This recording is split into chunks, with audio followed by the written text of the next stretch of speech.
السلام علیکم ورحمۃ اللہ وبرکاتہ۔ بسم اللہ الرحمن الرحیم، الحمد للہ والصلاة والسلام علی رسول اللہ وعلی آلہ واصحابہ اجمعین۔ محترم سامعین کرام، میرا موضوع ہے قرآن کی مختصر تفسیر، پارٹ نمبر 8۔ اعوذ باللہ من الشیطان الرجیم۔ وَإِن تُطِعْ أَكْثَرَ مَنْ فِي الْأَرْضِ يُضِلُّوكَ عَنْ سَبِيلِ اللَّهِ إِن يَتَّبِعُونَ إِلَّا الظَّنَّ وَإِنْهُمْ إِلَّا يَخْرُصُونَ۔ اللہ سبحانہ وتعالیٰ نے اس آیت کے اندر یہ بیان فرمایا کہ اور دنیا میں زیادہ لوگ ایسے ہیں کہ اگر آپ ان کا کہنا ماننے لگیں تو وہ آپ کو اللہ کی راہ سے بے راہ کر دیں گے۔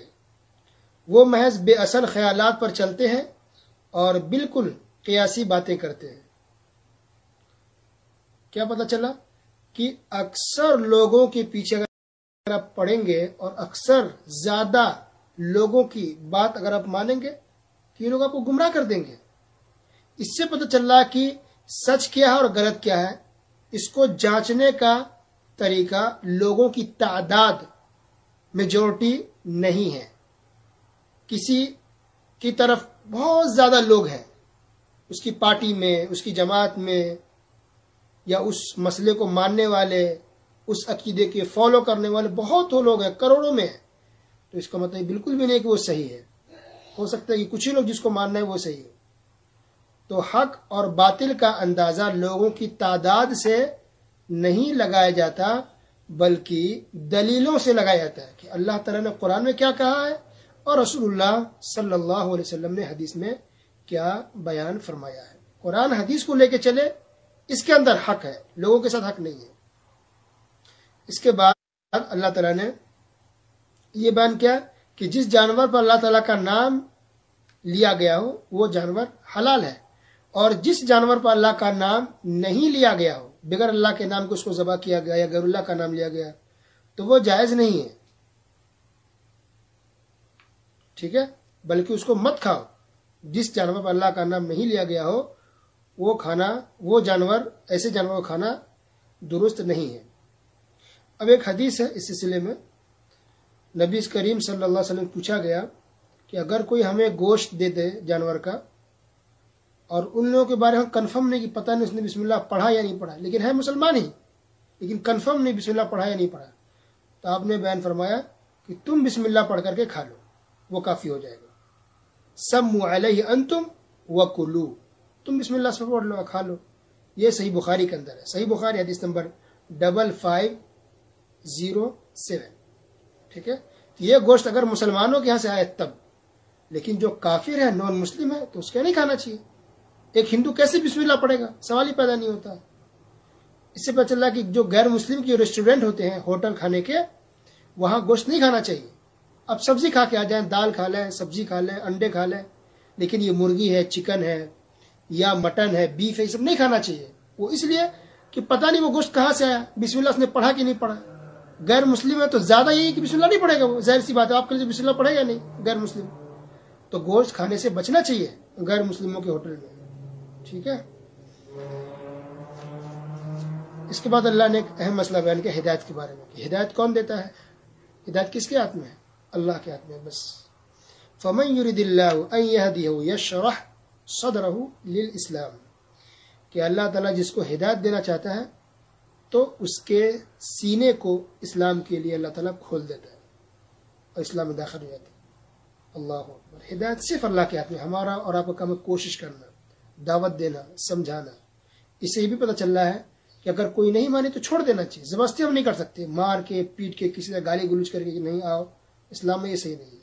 بدعتی بھی ہے تو اس کو ہم سمجھائیں گے، مان گیا تو الحمدللہ، نہیں مانا تو چھوڑ دیں گے اس کے حال پر۔ اس کے ساتھ ہم گالی گلوچ یا مار پیٹ ہم نہیں کر سکتے۔ اس کے بعد یہ ہے کہ بہت سے جانوروں کا ذکر کیا گیا ہے اس سورت کے اندر، سورہ انعام میں بہت سے جانوروں کا ذکر ہے، کئی طرح کے جانور۔ تو اصل میں جو مشرکین تھے وہ کئی جانوروں کو بتوں کے نام پر چھوڑ دیتے تھے، یہ فلاں بت کے نام پر ہے، یہ فلاں بت کے نام پر، فلاں دیوی دیوتا کے نام پر نشان لگا کر یا منت مان کے، نظر مان کے اس کو چھوڑ دیتے تھے جانوروں کو۔ تو کچھ جانور ایسے تھے جس کو صرف مرد کھاتے تھے، کہتے کہ نہیں عورتیں نہیں کھا سکتی ان جانوروں کو۔ یہ خود مشرکوں نے اپنا ایک اصول بنا لیا تھا کہ عورتیں جانور نہیں کھا سکتی ہے، لیکن جب بچہ مرا ہوا پیدا ہوتا گائے سے یا دوسرے نر جانوروں سے، مادہ جانور سے بکری ہے مثلا، تو مرا ہوا بچہ اگر پیدا ہو تو عورتوں کو کھانے کو دیتے تھے، اور زندہ پیدا ہوتا تو ذبح کر کے مرد کھاتے تھے۔ استغفر، دیکھیے کتنی نا انصافی لوگ کرتے تھے اور کتنا ظلم کرتے عورتوں کے ساتھ۔ اسی طرح جانوروں کے متعلق غلط عادت ان لوگوں میں یہ بھی تھی کہ اپنی مرضی سے جس جانور کو چاہتے حلال سمجھتے اور جس جانور کو چاہتے حرام سمجھتے تھے۔ اتنی ساری باتیں تھی جانوروں کو لے کر کے۔ تو سورہ انعام کا مطلب جانور ہوتا ہے، جانور سے متعلق بہت ساری باتیں اللہ تعالیٰ نے اس صورت کے اندر بیان کی ہے۔ تو زیادہ تر بات یہی ہے کہ لوگ شرک کرتے تھے جانوروں کو لے کر کے، غیر اللہ کے نام پر جانور ذبح کرنا، غیر اللہ کے نام پر جانور کو چھوڑ دینا، جیسا کہ آج بیچارے کچھ بھولے بھالے مسلمان بزرگوں اولیاؤں کے نام پر دیکھیے جانور چھوڑ دیتے ہیں، غیر اللہ کے نام پر جانور ذبح کرتے ہیں، غیر اللہ کے نام کی نظر و نیاز نکالتے ہیں، غیر اللہ کے نام کی فاتحہ کراتے ہیں۔ استغفر اللہ، اتنی ساری باتیں اللہ نے پہلے ہی صاف کر دی کہ غلط یہ شرک ہے۔ اس کے بعد اللہ تعالیٰ نے بیان کیا کہ ماں باپ کے ساتھ حسن سلوک کرو، اولاد کو غربت اور مفلسی کی وجہ سے قتل مت کرو۔ اللہ اکبر، اس لیے کہ رزق اللہ تمہیں دے رہا نا، تو اولاد کو بھی، تمہاری اولاد کو بھی اللہ ہی رزق دے گا، گھبرانے کی ضرورت نہیں ہے، تنگی ہے صبر کرے، لیکن قتل کر دینا یہ جائز نہیں ہے کسی کے لیے بھی، یہ بہت بڑا گناہ ہے، چاہے وہ بیٹا ہو یا بیٹی ہو۔ آج لوگ زیادہ تر بیٹی کو مار ڈالتے ہیں، استغفر، یہ مشرکوں کا طریقہ تھا کہ بیٹی پیدا ہوتی تو مار دیتے، بیٹا پیدا ہوتا تو خوش ہوتے، غلط بات ہے۔ بلکہ زیادہ تر لڑکیوں کے بارے میں آئی حدیث کہ جو اپنی بیٹی کی پرورش کرے اور سارا اس کا انتظام کر دے، شادی بیاہ کرا دے تو اس کے لیے جنت ہے، بہت کچھ اس طرح سے اور بھی بہت ساری باتیں آئی ہوئی بیٹی کو لے کر کے۔ تو بیٹی کا خاص مقام ہے، اس کی پرورش کے لیے خاص حدیثیں ہیں۔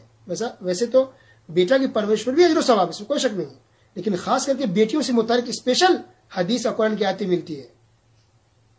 اور بیٹیوں سے دوری پیدا کرنا یا بیٹیوں کو کم سوچنا، کم سمجھنا، کمتر سمجھنا، نیچا اس کو دیکھنا یا بیٹی کے پیدا ہونے پر برا سمجھنا، یہ مشرکوں کا طریقہ تھا۔ ان کے چہرے پیلے پڑ جاتے تھے، بیٹی کا نام سے کالے ہو جاتے تھے، ارے بیٹی پیدا ہو گیا، استغفر اللہ، یہ مشرکین سمجھتے تھے ایسا۔ پر مسلمانوں کو بیٹیوں پر خوش ہونا چاہیے۔ اللہ کے رسول صلی اللہ علیہ وسلم کے بیٹے تو پیدا ہوئے، لیکن سب کے سب بچپن میں وفات پا گئے، بیٹیاں ہی تھی جو بڑی ہوئی، پھر ان کی شادی ہوئی، پھر ان سے بچے ہوئے، اور آج تک رسول اللہ صلی اللہ علیہ وسلم کی جو نسل چل رہی ہے، ان کا جو خاندان چل رہا ہے، وہ بیٹیوں کے ذریعے ہی چل رہا ہے۔ سبحان اللہ، کتنی بڑی بات ہے، دیکھیے تو بیٹی رحمت ہے۔ پھر اللہ نے آگے بیان فرمایا وَأَنَّ هَذَا صِرَاطِي مُسْتَقِيمًا فَاتَّبِعُوهُ، کہ یہ میرا سیدھا راستہ ہے، اس راستے کی پیروی کرو، اس کو فالو کرو۔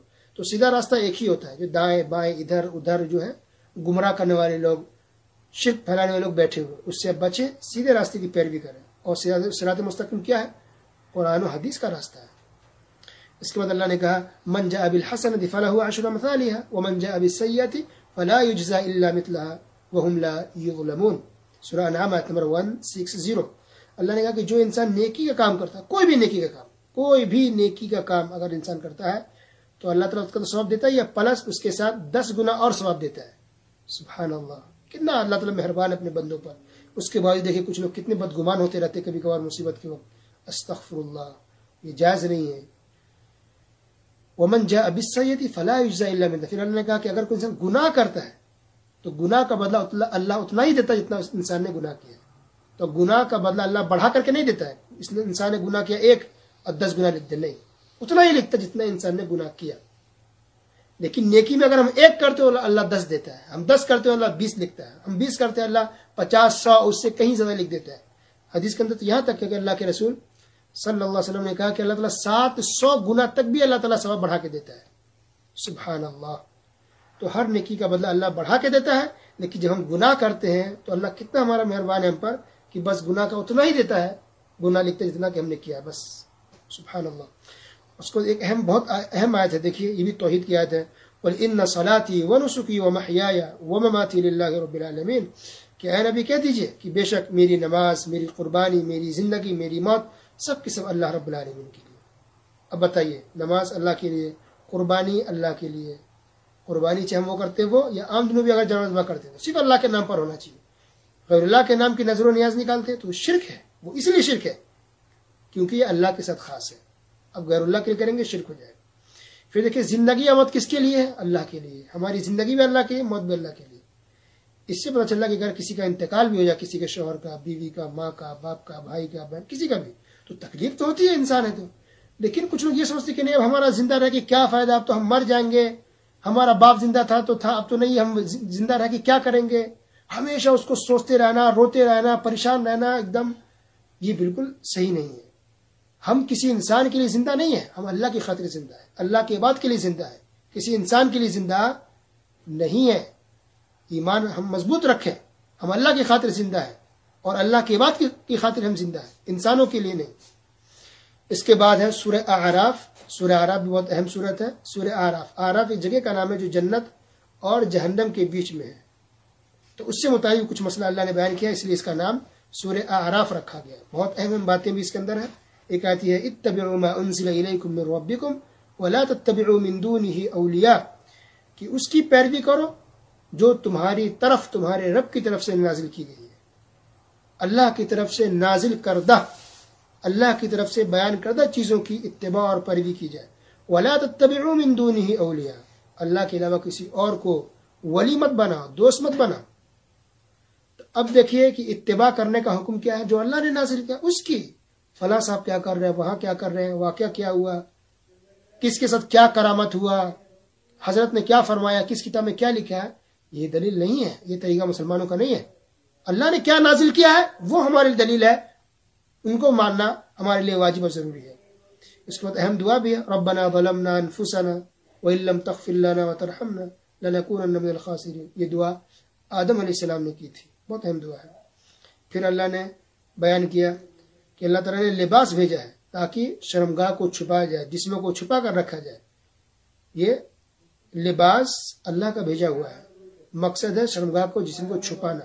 دوسری بات کہ انسان زیادہ خوبصورت کپڑے کے اندر ہی لگتا ہے، کہ مردوں کو بھی چھپا کر رکھنا ہے، عورتوں کو تو اور بھی زیادہ جسم کو چھپا کر رکھنا ہے.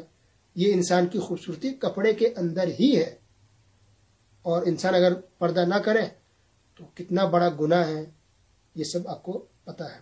اس کے بعد ایک آیت یہ بھی ہے، قل انما حرم ربی الفواحش ما ظهر منها ما بطن والاثم والبغي بغیر الحق. اللہ نے کہا اے نبی کہہ دیجئے کہ بے شک ہمارے رب نے حرام قرار دیا ہے ہر طرح کے فاحشہ چیزوں، گناہوں کو، فاحشہ چیزوں کو، بے حیائی کے کاموں کو اللہ نے حرام قرار دے دیا ہے. وہ بے حیائی کا کام کھل کر کے ہو یا چھپ کر کے ہو. اور ہر طرح کے گناہ کو بھی اللہ نے حرام قرار دے دیا ہے. گناہ کیا ہے؟ کہ جو بات ہمارے دل میں کھٹکتی ہے کسی چیز کو لے کر کے، وہ بھی گناہ ہے. کسی کو تکلیف دے رہے جانے انجانے میں، کسی کو پریشان کر رہے ہیں، کسی کو طنز کر رہے ہیں، یہ بھی گناہ ہے. ظلم کر رہے ہیں تھوڑا بھی، وہ بھی گناہ ہے. اور ذاتی والبغی، ذاتی کرنا، لوگوں کے ساتھ مار پیٹ کرنا، ستانا. اب پیسے والے ہیں، طاقتور ہے، آپ کا پڑوسی غریب ہے، مسکین ہے، آپ ستا رہے ہیں. آپ کے یہاں کوئی اسٹاف کام کرتا ہے، اس پر ظلم کرتے ہیں. کام والے آپ کے یہاں کام کرتی، اس پر ستاتے ہیں، ظلم کرتے ہیں، پیسے کاٹ لیتے ہیں، یا گالی گلوچ کرتے ہیں، مار پیٹ کرتے ہیں اس کے ساتھ، یا اس کے ماں بہن کو گالی دیتے ہیں. یہ بھی ظلم ہے، زیادتی ہے لوگوں کے ساتھ. اس کا بھی انصاف ہوگا. اس کے بعد اللہ تعالیٰ نے یہ بیان کیا کہ جو لوگ اللہ کی آیتوں کو جھٹلاتے ہیں، تکبر سے کام لیتے ہیں، گھمنڈ کرتے ہیں، یہ لوگ کبھی بھی جنت میں داخل نہیں ہو سکتے. کفر کرنے والے کافر لوگ، مشرکین، کبھی بھی جنت میں داخل نہیں ہو سکتے. پھر اللہ نے کہا، مثال دیا کہ اس وقت تک یہ لوگ جنت میں داخل نہیں ہوں گے جب تک کہ اونٹ سوئی کی سوراخ میں داخل نہ ہو جائے. جب تک کہ اونٹ، جمل، کیمل سوئی کے سوراخ کے اندر داخل نہیں ہو جائے، اس وقت تک کافر جنت میں داخل نہیں ہو سکتے. تو کیا اونٹ جا پائے گا سوئی کی سوراخ کے اندر؟ نہیں، ناممکن ہے نا، امپاسبل ہے، امپاسبل ہے، ہو ہی نہیں سکتا. تو اسی طرح یہ ہو ہی نہیں سکتا کہ کوئی کافر مشرک جنت میں چلا جائے، نہیں جا سکتا، یہ بھی امپاسبل ہے. تو جنت میں جانے کے لیے مسلمان ہونا، اسلام کو قبول کرنا ضروری ہے. اس کے بعد اللہ تعالیٰ نے قوم عاد کا ذکر کیا. قوم عاد، ہود علیہ السلام کی قوم کو قوم عاد کہتے ہیں. تو ہود علیہ السلام نے اپنی قوم سے کہا کہ تم مجھ سے ایسے ناموں کے بارے میں جھگڑتے ہو جن کو تم نے اور تمہارے باپ داداؤں نے ٹھہرا لیا ہے. کیا مطلب؟ یعنی ہود علیہ السلام جو نبی تھے، ان کی قوموں نے بہت سے لوگوں کے، بزرگوں، اولیاءوں کے، اچھے لوگوں کے نام رکھ لیے تھے اپنی طرف سے، بڑے بڑے القاب، غلو والے نام. جن سے ان کی عبادت جھلکتی تھی، جن سے غلو ہوتا تھا، تو حود علیہ السلام نے اس سے منع کیا۔ آج دیکھیے یہی بری بات عادت آج مسلمانوں کے اندر ہے کہ اپنے بزرگوں کے نام دیکھیے کیسے رکھے، کہ داتا گنج، گنج بخش، خواجہ غریب نواز، مشکل کشا یعنی مشکل کو دور کرنے والا، غوث پاک، یہ سب ایسے نام ہیں جن کو مسلمانوں نے اولیاء اور بزرگوں کے لیے رکھا ہے۔ تو واقعی تو بزرگ ولی ہے، اولیاء اللہ، اس میں کوئی شک نہیں ہے، بہت اونچے پہنچے ہستی ہے، لیکن یہ جو نام رکھے گئے ہیں غوث پاک، غریب نواز، گنج بخش، داتا، یہ سب نام کہاں سے لائے ہے؟ کیا اللہ نے کہا ہے کہ ہمارے اولیاء کا نام یہ رکھنا؟ کیا رسول اللہ نے کہا ہے کہ اولیاء کا نام یہ سب رکھ دینا؟ نہیں، یہ لوگوں نے اپنی طرف سے بنایا ہے۔ پھر یہ لوگ کہتے ہیں کہ نام تو بہت پرانا ہے، صحیح پہ بہت پرانا ہے۔ دیکھیے قوم عاد، حود علیہ السلام کی قوم بھی یہ نام رکھی ہوئی تھی، تو یہ پرانا تاریخ، شرک کی تاریخ تو بہت پرانی ہے۔ استغفر اللہ۔ لیکن کیا اللہ تعالیٰ نے یہ طریقہ سکھایا؟ کیا رسول اللہ صلی اللہ علیہ وسلم نے یہ طریقہ سکھایا؟ نہیں۔ تو نام بھی انسان کو اچھا سا رکھنا چاہیے۔ صحابہ کرام میں بزرگ ہیں، محدثین میں بزرگ ہیں، کون رکھتے تھے الگ الگ نام؟ یہ غوث پاک، یہ غریب نواز، یہ داتا بخش، یہ گنج بخش، رکھتے تھے؟ نہیں رکھتے تھے وہ لوگ۔ بعد میں لوگوں نے دیکھیے کیسے کیسے نام رکھ کے لوگوں کو گمراہ کر رہے ہیں۔ خود بزرگ اولیاء اگر وہ زندہ ہوتے آج تو کبھی بھی ان القاب سے، ان ناموں سے کبھی وہ خوش نہیں ہوتے، کبھی بھی یہ خوش نہیں ہوتے، یاد رکھیے۔ تو یہ پتہ چلا کہ یہ نام رکھنے کا جو رواج ہے دیکھیے مشرکوں کا طریقہ تھا، جس کو آج مسلمانوں نے اپنا لیا۔ اللہ تعالیٰ ہم تمام مسلمانوں کو توبہ استغفار کرنے کی توفیق دے۔ اللہ ہم تمام مسلمانوں کو سیدھے راستے پر چلا، توحید پر چلا، سنت پر چلا، ہر طرح کی شرک، بدعت اور خرافات سے اللہ ہم سب کو محفوظ رکھے۔ آمین۔ وصلی اللہ علی نبینا محمد وعلی آلہ واصحابہ اجمعین، والسلام علیکم ورحمۃ اللہ وبرکاتہ۔